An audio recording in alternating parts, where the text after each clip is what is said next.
Hello everyone, the December Review here, back again with a movie review. Today, we have the Edgar Wright psychological thriller, Last Night in Soho.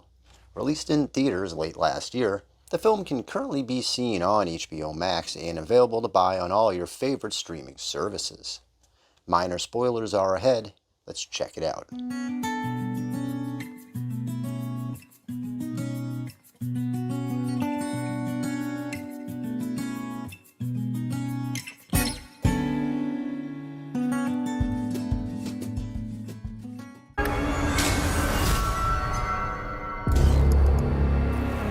Everyone's waiting for you.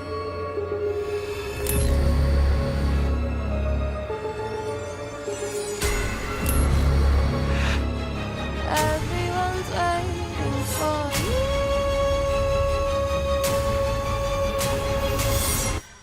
Do you believe in ghosts? Where to begin with Last Night in Soho? Well, let's start with its director, the aforementioned Edgar Wright. Known for his early collaborations with Simon Pegg in Shaun of the Dead and Hot Fuzz, the epic of epicness Scott Pilgrim vs. the World, and more recently as co-writer on Marvel's Ant-Man, Soho finds the director branching out into a bit different territory. While his standout visuals are in place, this mystery tale packs a serious horror punch behind its dazzling backdrop. Thomasin McKenzie stars as Ellie Turner, an obsessed fashion designer who gets into the London College of Fashion and moves out of her home to pursue her dream. She occasionally sees visions of her mom, who passed away some years ago and was raised by her grandmother. Once in London, these visions begin to manifest into something much larger, as one night she has a dream of a nightclub singer named Sandy, played by Anya Taylor-Joy. She follows along as Sandy's career begins to take shape. Inspired by the dreaming, she begins to dress like Sandy, from a new jacket to a different hairstyle, and she starts to excel in class while recreating Sandy's club dress. Unfortunately for Ellie, these dreams just so happen to maybe be real-life ghosts, and it doesn't take long until she is in full freak-out mode, trying to put the pieces of the past and this city together. Last Night in Soho is a fascinating film. From its opening scene, it's clear how detailed this story is.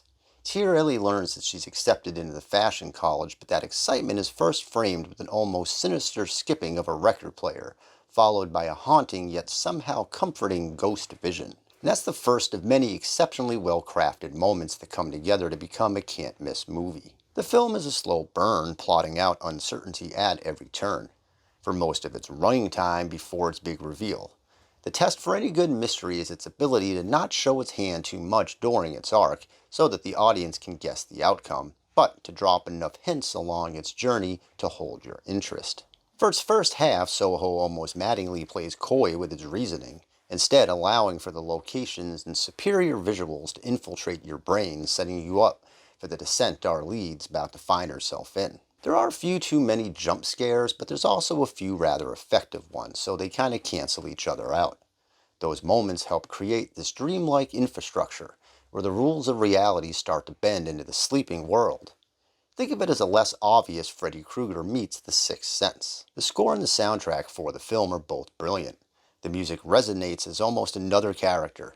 Sometimes a song choice can become more than just some background noise.